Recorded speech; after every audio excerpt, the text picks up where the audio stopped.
Usiku wa leo wazidi kuingia taratibu, jiji likizama kwenye mwangaza wa taa. Lakini hapa kwetu taa ya ukweli haizimwi kamwe. Ikiwa ni siku ya Ijumaa tarehe 20 mwezi wa 6 mwaka wa 2025. Na kukaribisha kwenye jarida la Uvoro ambapo usingizi hauji kabla ya kujua yaliyojiri. Mimi ni Nyambura Kamau, msafiri wako kwenye taarifa ya leo. Lakini kwanza ni kufungulia ukurasa kwa vidokezo.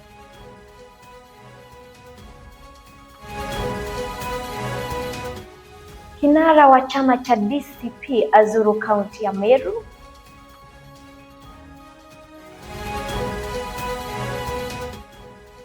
Kesi ya mwanaharakati Rose Njeri yatupiliwa mbali.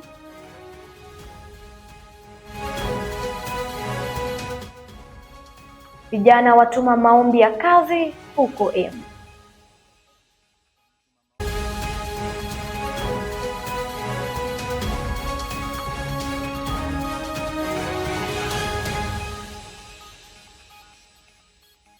Maelfu ya wananchi walijitokeza kwa wingi kumpokea aliyekuwa naibu rais Rigathi Gachagua katika ziara yake katika kaunti ya Meru.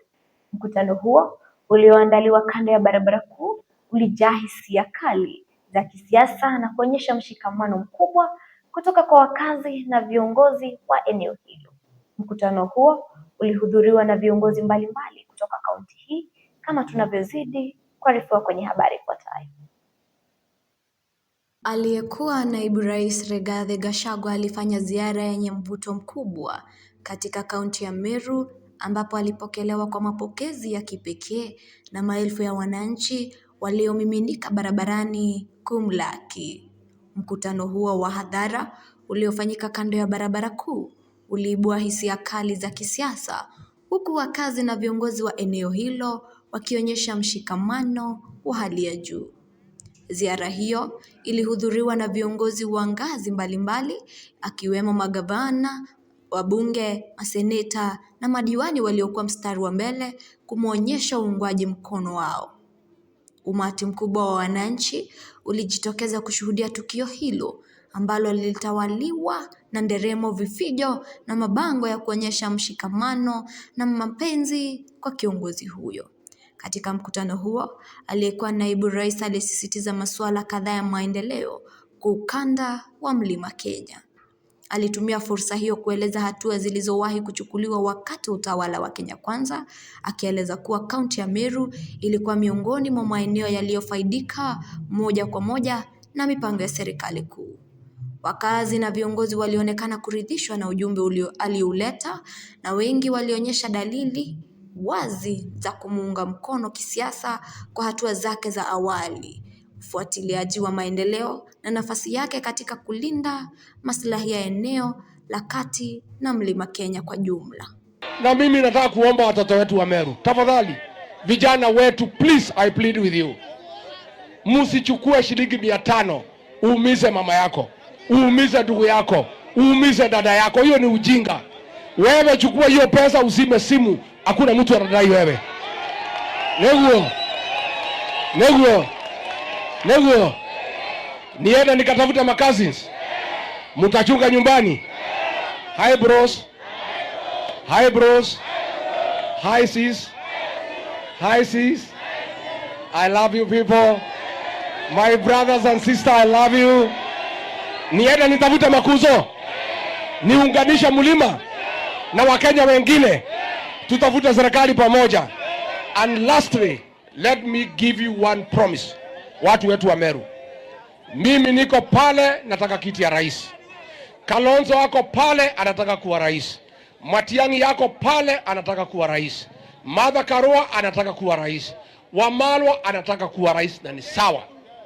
Tutaendelea kutafuta umaarufu wa urais, lakini pale mwisho tutaketi tutoa mtu mmoja ya kupambana na Kasongo.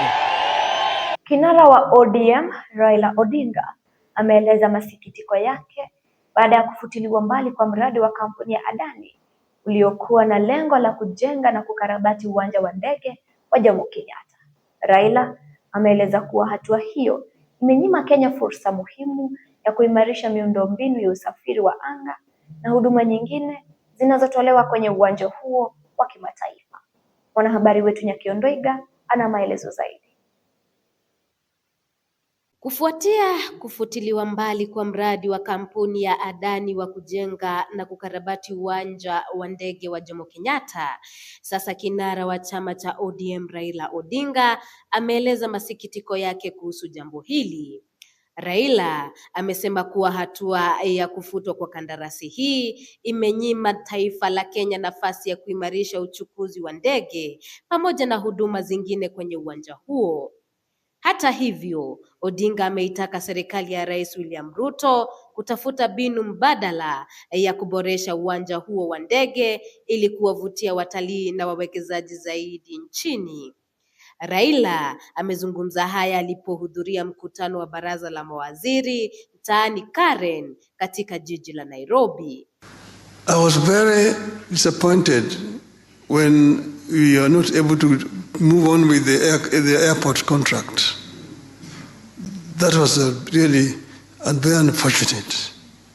You know, we had awarded the Greenfield airport contract before we left government with Kibaki in 2012. That contract was cancelled.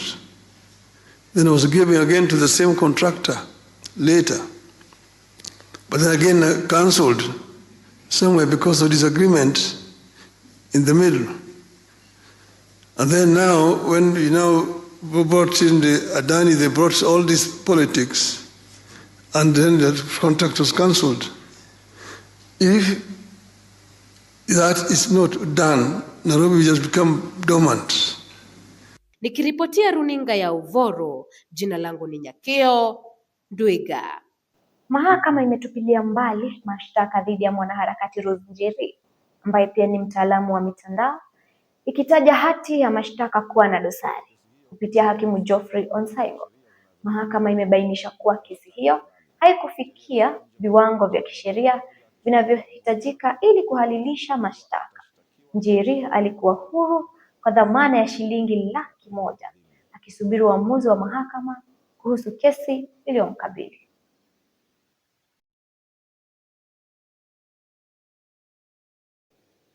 Hali bado ni tete na taarifa zinasonga kwa kasi. Lakini kwanza tuache nafasi kwa waliotuwezesha, halafu turudi na mengi yanayoguza maisha yako moja kwa moja. Usiondoke.